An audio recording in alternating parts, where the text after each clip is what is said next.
Labs on lab. Mm, mm, mm, mm. Live. Mm, mm, mm, mm, mm, Hey, mm. family, it's your girl Nick from the Convo with Nick and Pat. Join us for inspirational, thought provoking, life changing discussions on Wednesday nights, 8 p.m. Central Standard Time, live on Fishbowl Radio Network and streaming across Instagram, Facebook, and YouTube. See you on Wednesdays.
What's up? What's up? What's up, party people? It's your girl Nick. What's up, P? What it do? Nothing. How's everybody? Good. We good. We good. At least I hope everybody good. Yeah. I'm playing with the layout. Sorry, it's not quite giving me what I want. Oh well. I can remove stage, but y'all can still hear each other, and I'll come back in to get the songs at the end. Oh, okay. Okay. It wasn't looking right to me. Why you looking like that? What's wrong, sir? For me? Yes, you. I'm all right. I'm all right. Okay.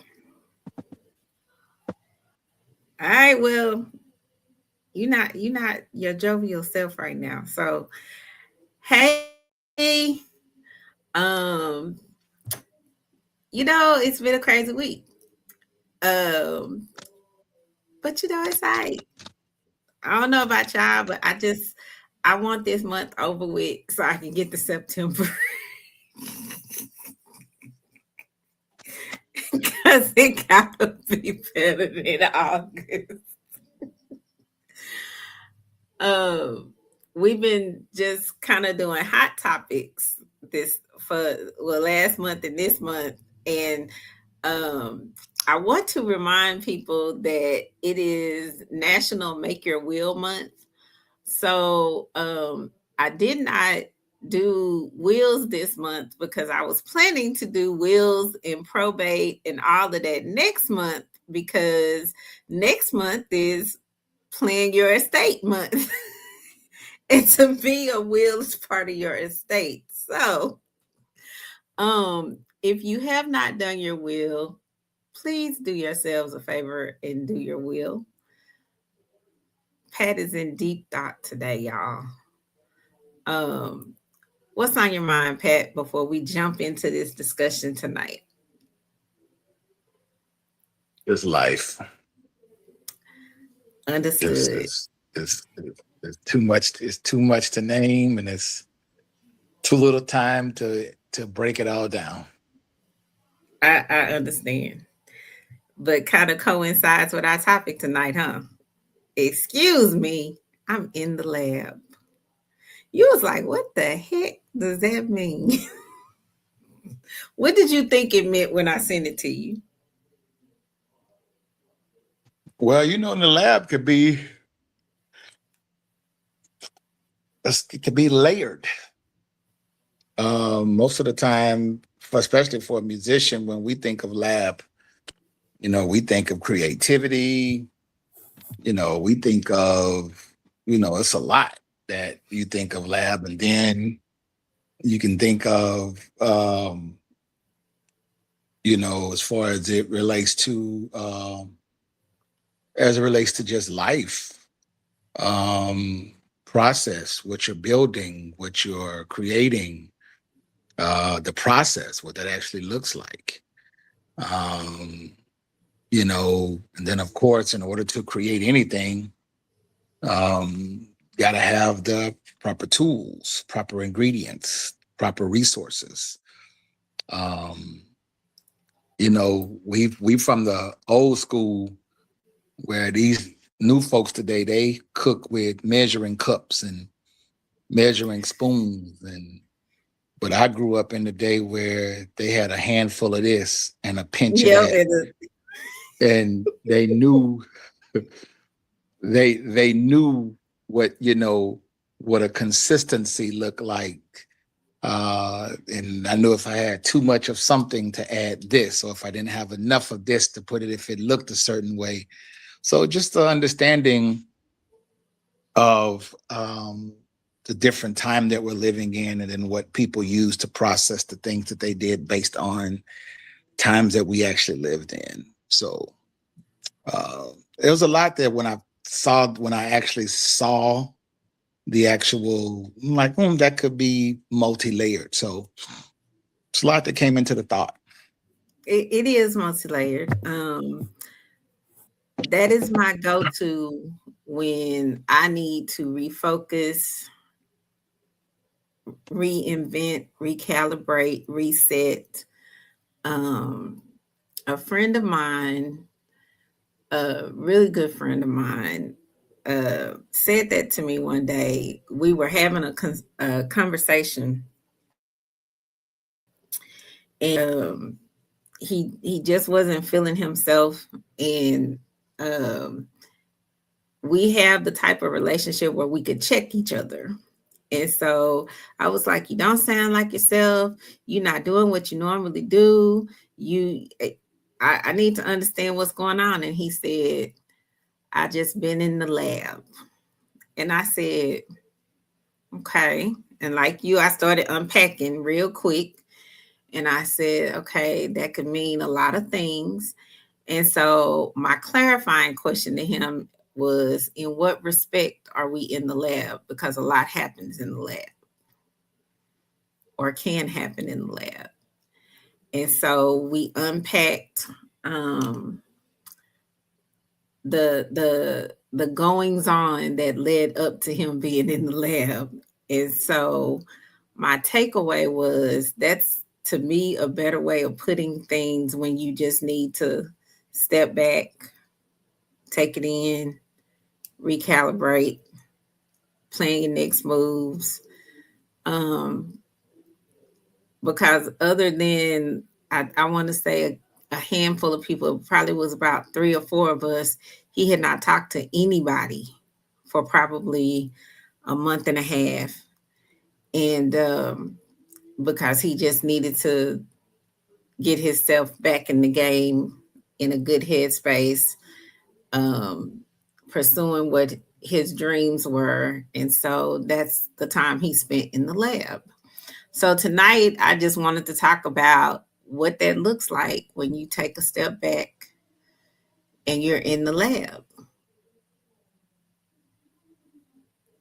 You're thinking. No, I'm there. I'm already there.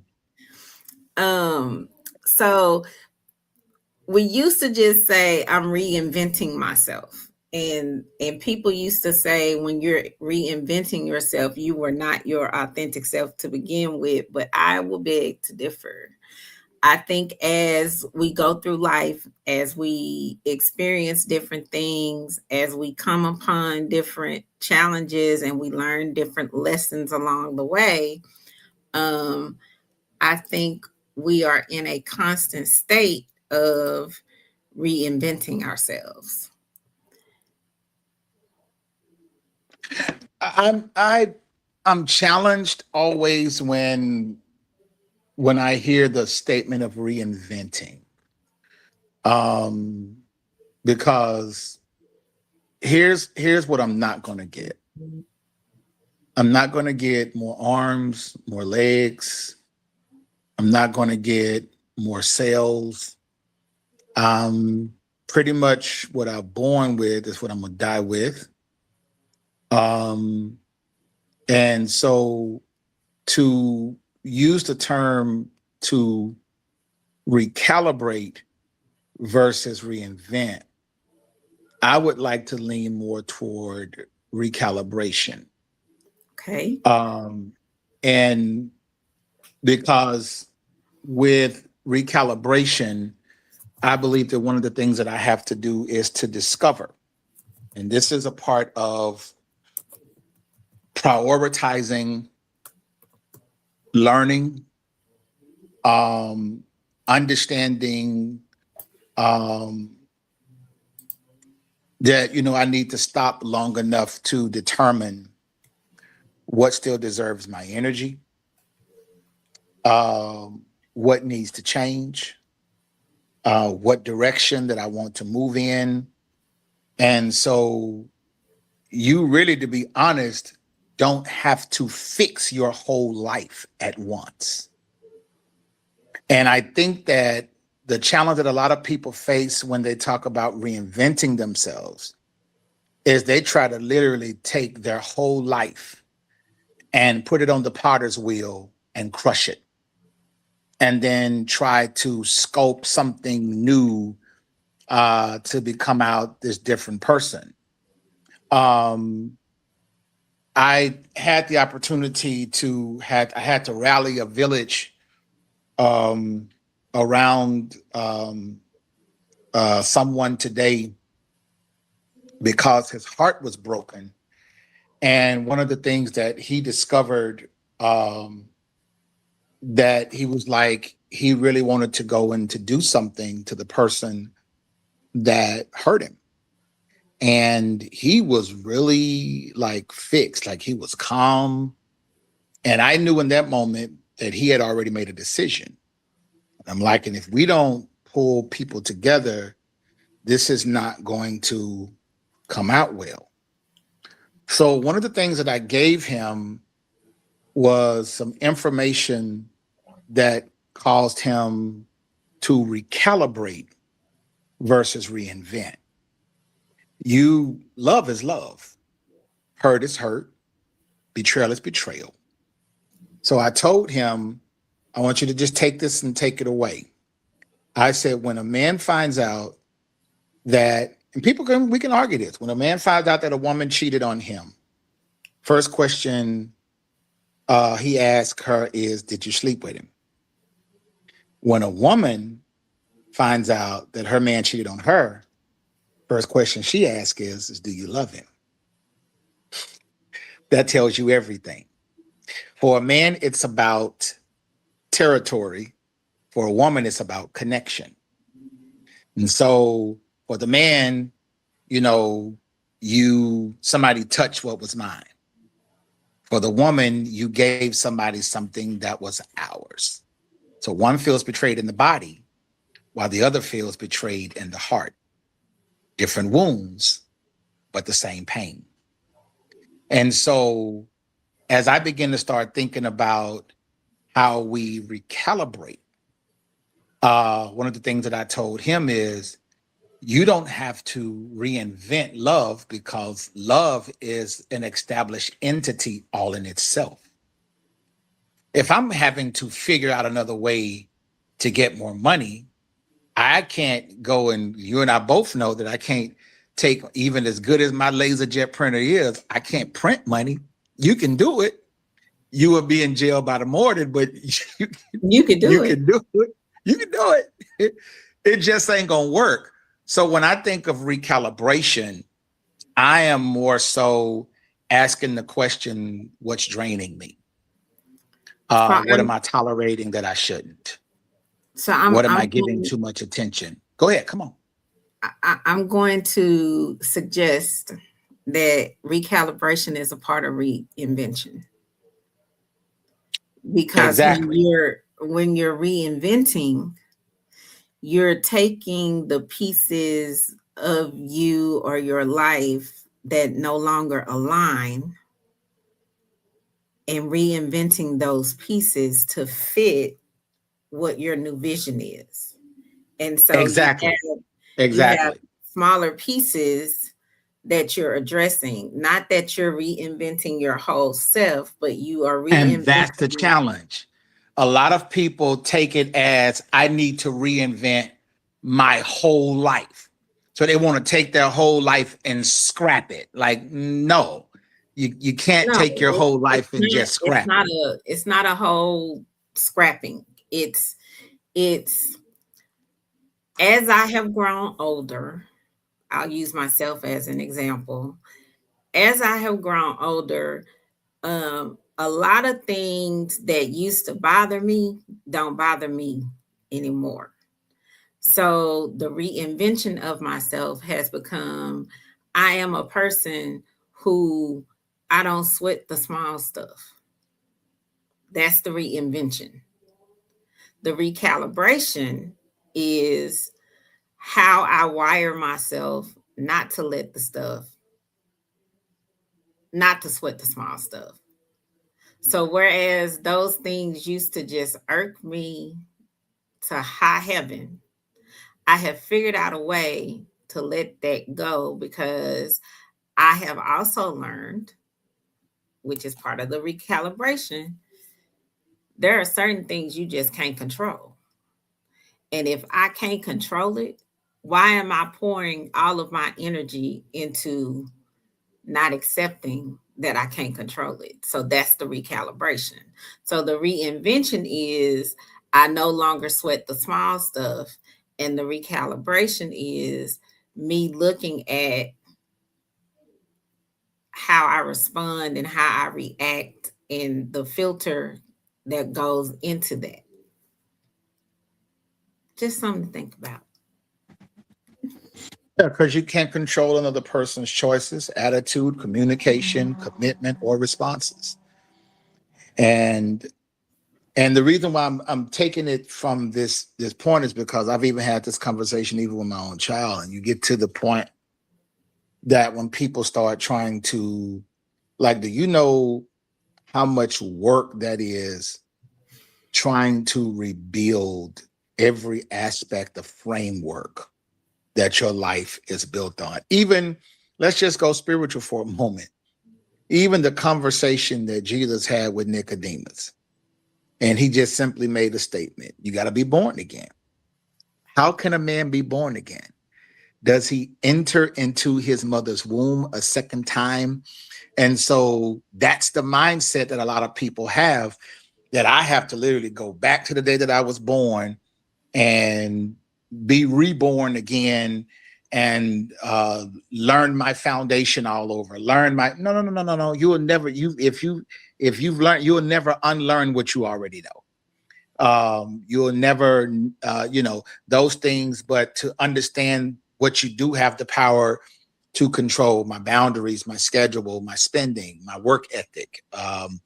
One of the things that I even was talking about to the person earlier, and I said, because here's the thing that people have to understand: when people's words will tell you what they want to do, but their habits will show you what they're going to do.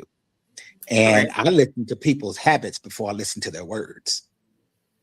If you know, and you and all know, y'all look at your circle of friends. You got that one friend that no matter how many days in advance y'all tell them where y'all gonna be, they still gonna be late. Yep. Y'all done talk to them. Can somebody call Tammy and tell her, here we go? And y'all start planning. Watch this. You start planning your event around her being late by telling her we're going to get there at 9, or just say, no, we're going to get there at 7, knowing that she's not going to get there to 8:30 when y'all didn't plan to be there to 9. So you start redoing stuff to that. No. What you have to learn to do is this, is that I understand that it is not my place to change your habits, because your habits are telling me what you value. Wow. Your habits are telling me what you value. And you have to realize that some of you, if you really took what I just said to heart, you will understand that some people don't value you like you think. They don't value your wisdom. They don't value your time. They don't value your essence. They don't value your information. They don't value like the things that you're trying to contribute, and you're trying to convince them that this is worth taking. And they have yet to come to a place to value that. And you're trying to force them to receive something that they don't want. So in that recalibration, you understand that there are some places I just can no longer waste my time. Correct. But I think we have to help educate people as to how you start when you're in the lab. And so whether you want to call it a complete recalibration, a reinvention, a refocusing, whatever you're going to call it, while you're in the lab, it first starts with auditing yourself. So you have to audit your current identity, that being your mindset, and like you said, your habits, your routines, the things that are tied to you being you. Because until you take stock, you're not going to be able to change the little stuff or start changing the big stuff. And you can't just change the big stuff all at once. So it starts with you understanding who you are, what makes you you, your habits, your mindsets, your routines, all of that goes into you being you. And then once you have taken stock and inventory, then you start to figure out what that new vision needs to be. I love the word that you just used, to audit. And of course, we're now diving into your line of work. So this is going to be easy for you because this is what you do every day. But when you think of audit is just simply a careful, systematic examination of something to determine what is actually happening, whether it is accurate, or what needs to change.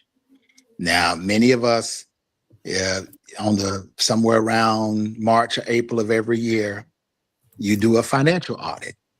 It's called your taxes, where people examine, them folks that you claim that never lived in your house, those exemptions that you claim that you never did, just to make your margins a little higher. But then you have what we call the workplace audit. And that is where people examine procedures, schedules, performances, safety, and then compliance. But you also have a spiritual audit that examines your values, your faith, your character, your purpose, and whether your actions align with what you believe. But what we're definitely focusing on tonight is your personal life audit. That reviews your time, your relationships, your finances, your habits, your priorities, and your goals.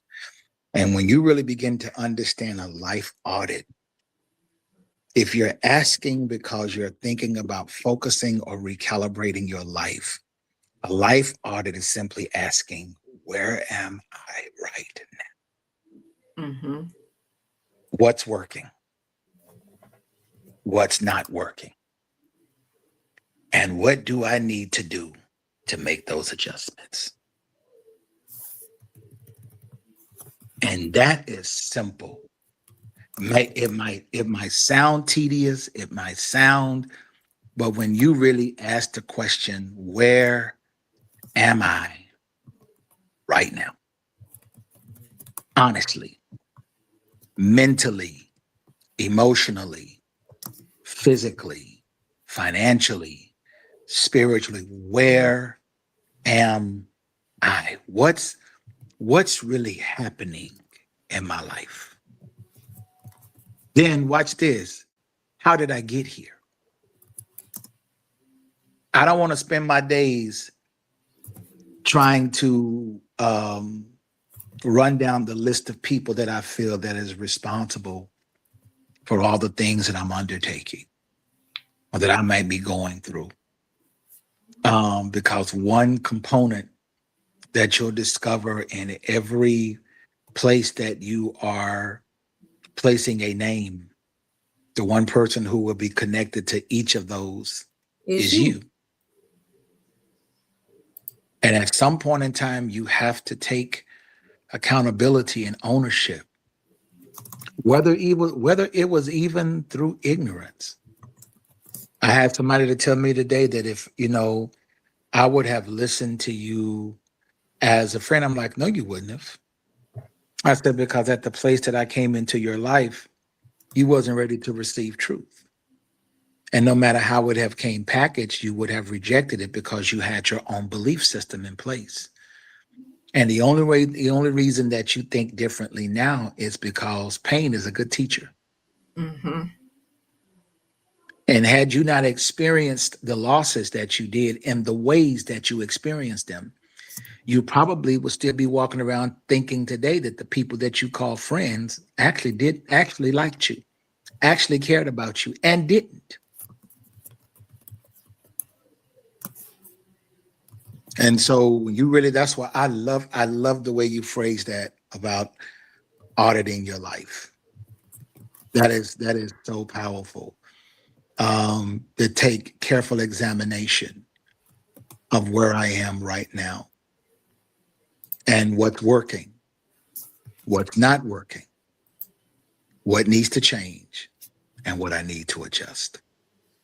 Because that gives you the basis for your new vision for your life. And so if we're recalibrating, refocusing, reinventing, reestablishing the new us, you can't do that. What? You can't. You good? Huh? This is bullet. I know, right? Man, should that finger heavy? Don't break it. Don't break it. Y'all know I'm on the podcast. But anyway,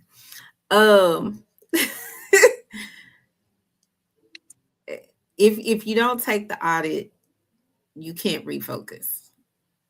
You can't define what your new vision is. And if we're really trying to be new, improved versions of ourselves, we cannot do that unless we, as we've said before, are bringing our authentic selves to the table, recognizing what makes us and what needs to change. And that's why I'm saying this is being in the lab is something that I think you revisit often because life happens.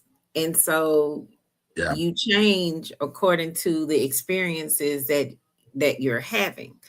So, audit your identity, define your new vision, and then make the necessary changes. Change the daily environment, change your surroundings, change the support system that you have, change how often you're on social media, because, in my mind, that's the devil. Like, we are so quick to compare ourselves with any and everything that is on social media. And the Bible tells us we should not be comparing ourselves to anything. You are fearfully and wonderfully made. The Lord knew you before you were even born. So there is a unique purpose for everybody out here. So there is no need for you to compare yourself to all of these idiots on social media. Like, they're not you. They'll never be you. And you are not them, and you'll never be them. So you got to start kind of monitoring and changing what you're taking in.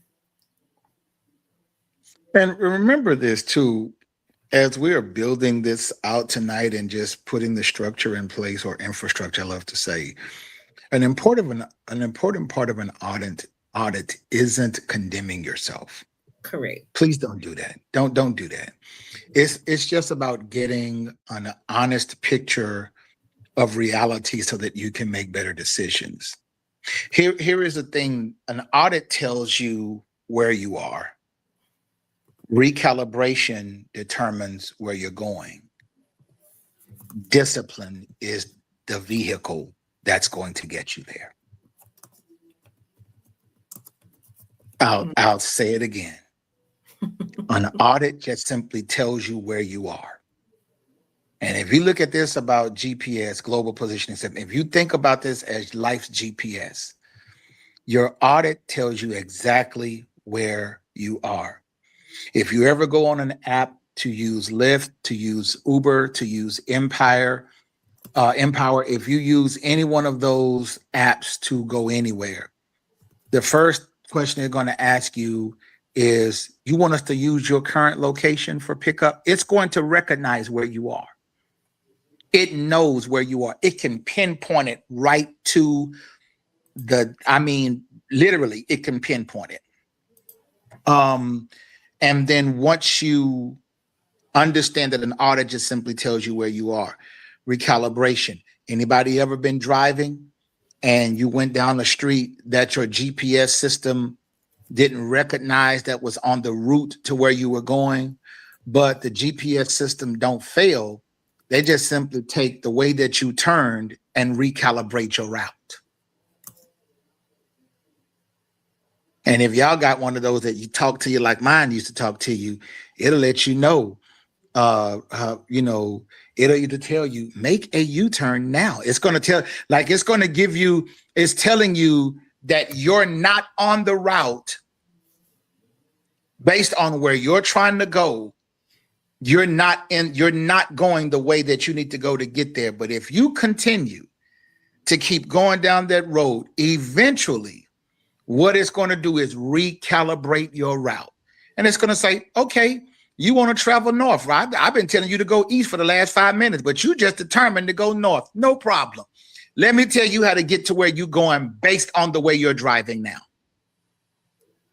Now, I do know that when it comes down to freeways, there's more than one way to get somewhere. If anybody familiar with, Dallas traffic, you got 10, you got 45, you got 635, you got 35, you got 30, you got a whole bunch, you got 20, you got a whole bunch of ways to get a whole bunch of places. And you understand that some only go north and south, some only go east and west.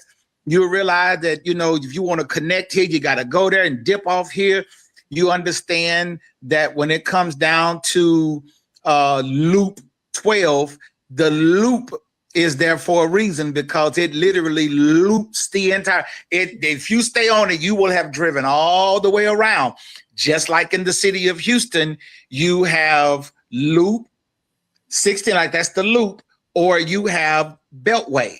And one of them loops around the inner part of the city. The other loops around the outer part of the city. So if you understand, like there are certain, and it's just connectors, and you can jump off of here and go this way, and you can jump off of here. And that's all right. You missed your turn. Stay on it. Keep driving. It'll reconnect you at some point. Now it might take you longer, but you'll eventually get to where you're going. But recalibration simply recognizes, I know where you are. Let me show you how to get to where you're going. But the vehicle that you need to be in to get there is discipline. I got to discipline my time. Nick just told us a second ago about your habits. Yeah, I said all the time, patterns are so undefeated. Patterns are so predictable that when you think you're choosing, it's actually choosing for you. Mm-hmm. It really, really, really is. And so that's why I said, earlier, people's words, I've had people to say stuff like, yeah, y'all ever been in those situations where a person tell you, when I blow up, you gonna blow up. And it's always a promise of future to come. Y'all, the truth is that at some point in time, your future is gonna have to show up in your present. You just can't keep promising me the world. At some point, that thing gonna have to manifest into reality. At some point, it gotta show up. It just has to. It just has to. It has to. And the thing is that a lot of people, you have to understand, trust matters. Trust really does matter. But the truth of the matter is that people's words will tell you what they want to do, but their habits will show you what they're going to do. So, And some of us, you just got to start listening to people's habits. I'm so glad you ended with discipline, because once you change your daily environment, you have to change your habits. And that's done by daily micro habits. Like you just said, you have to be disciplined. So you have to create a new normal for how you conduct yourself, how you go throughout your day, how you access certain things, do certain things, think about certain things. Where are you going to put your energy? Where are you going to spend your time? All of that is done by changing your daily habits, and you build on the little things.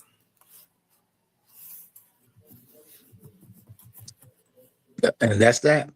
And that is so key, because again, that goes back to my initial statement that recalibration don't mean that you got to build it's not your whole life. She just said it's the pieces.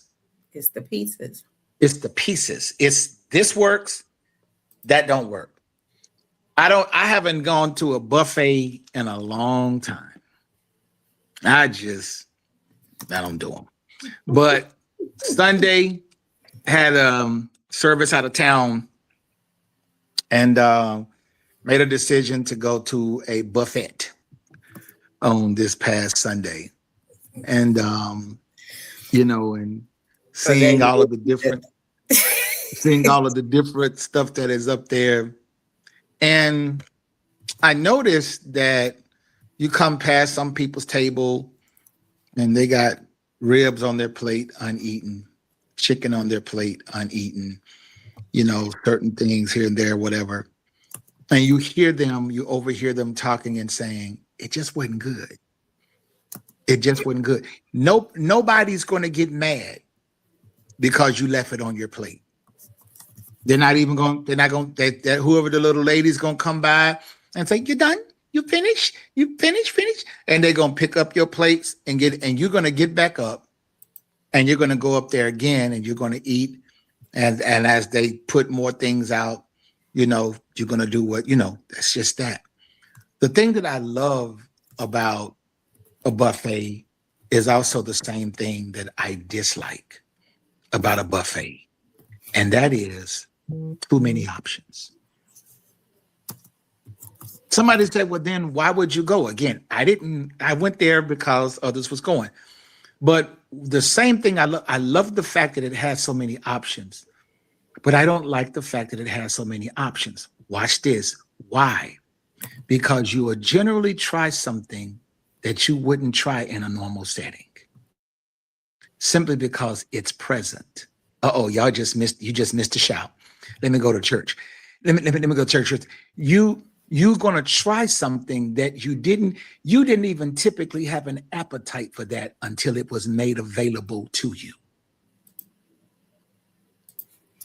And you tried it only to remind yourself of why you don't like it. Now, here is the crazy part. I would be crazy to see the person who just said something was nasty, then go back up there again and try it again. But that's exactly what we do. We say that something isn't good for us, but we give it another chance. We say that someone isn't good for us, but give it another chance. We say that our system is rejecting this, but still stay around it. We try to make it palatable. We try to doctor it up ourselves. I even seen people taking the stuff from their food counter and mixing their own little seasoning in it. You trying to put a dash of this and a this, that, and you stirring it up. Well, maybe it need more. Y'all know when you try to make that sweet tea just right and you done put 4 pounds of sugar in a 6-ounce glass, you know, and get it just right. And soon as you sip some off the top, they come and pour more tea in it. You know, you're trying to doctor it up to get it just right. But there are some places that I go to that no matter when I order and how I order, I don't have to recalibrate in McCormick and Schmitz because they make it the same way every time. I don't have to recalibrate going because there are certain places that I know when I go to Eddie V's, that when I go to Rudolfo's, that when I go to Crawfish Haven, that when I go, there are certain places that when I go to that it is consistent because they make it the same way every single solitary time. And I don't have to change that. I don't have to doctor it up. I don't have to, because it was made the way that I wanted. Y'all, let me tell you something. God is so awesome that he knows how to tailor design something specifically for your life. That you don't have to keep trying things and trying people and trying situations and giving stuff. And that is the importance of the audit, because the audit is telling you what's working, what's not, what I need to fix, what I need to change, what I need to renounce, what I need to get out of my ecosystem, what I need to say, nope, not doing this again. That's the whole purpose of the audit. The audit just simply tells you where you are. Recalibration now says, in order for me to get here, I got to change this. I got to do this. And then discipline, you just dropped it, is how I'm going to get there.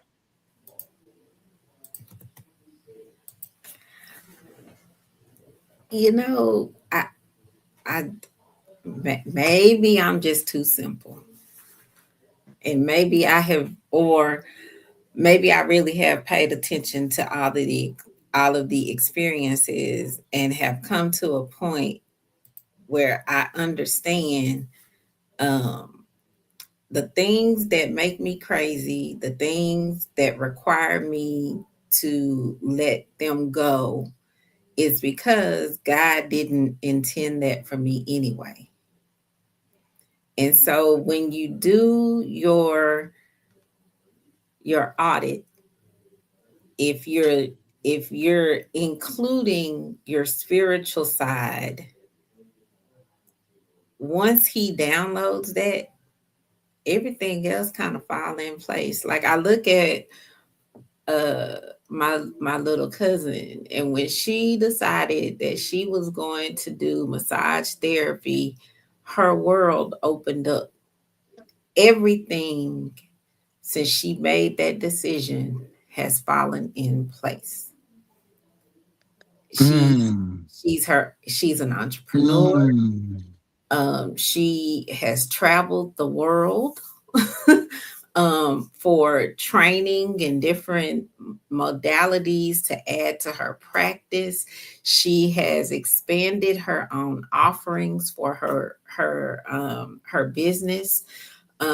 She has also begun to leverage her knowledge so she can be more impactful to others in her arena.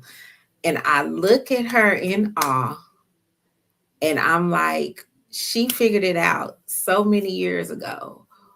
And then I look at myself and I'm like, I figured it out, but I did not allow the doors to open that needed to open because I was sitting here trying to control everything.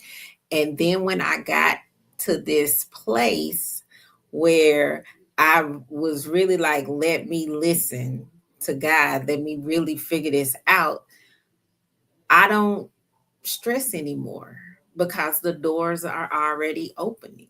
The doors, and every time I need to pivot, he tells me when to pivot.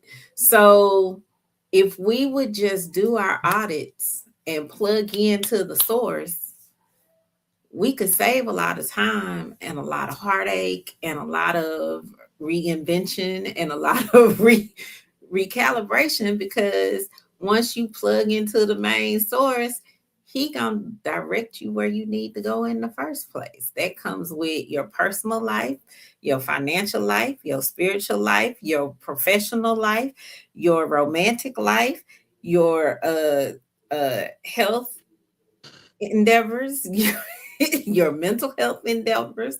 That even dictates when you unplug and recharge. So that's just my little 2 cents on that. Wow. Let me ask a question. How many different meats do Raising Cane sell? One. How many different meats do, let's say, churches or McDonald's sell? Well, churches used to sell 2, but now they back to 1, I think. And McDonald's, they used to sell 3, and they sell 3 periodically.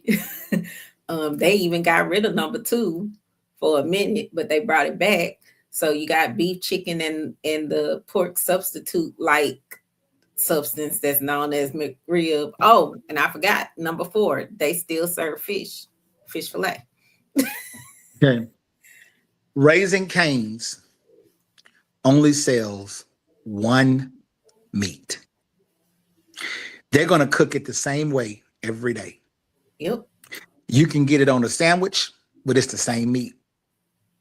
You can get it in a box, in a pack, in a pan for a party tray. Don't matter how you get it, it's only 1 meat.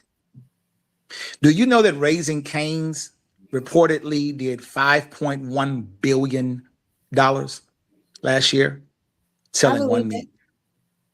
You know, Raising Cane's actually, and you can go look it up, they made it to the 3rd largest quick service chicken chain in the US, surpassing KFC. I believe that because they chicken, when I ate chicken, it was actually pretty decent. The average sales per store is 6.6 million per location annually. They have over 900 locations. All I'm saying is I'm giving just kudos to baby girl who figured it out. The owner said, I don't have to sell chicken and burgers and fish, and I don't have to appeal to different tastes. I don't have to annually serve a piece of barbecue meat that we manufactured in a lab and call it a Mac rib when ain't no rib in it nowhere. When it's just, a piece of something that we manufactured and we slap barbecue sauce all over it, put some onions and pickles on it, and call it a day. And people gonna come through the drive-through and say, my drive-through code is 6824. Can I get 4 Mac ribs? And you gonna get it and put it on your bonus points. And this Cane's said, we are only selling chicken fingers. Chicken fingers. That's it. That's it. You want it on a sandwich? 3 on a bun. Yep. Want some sauce on it?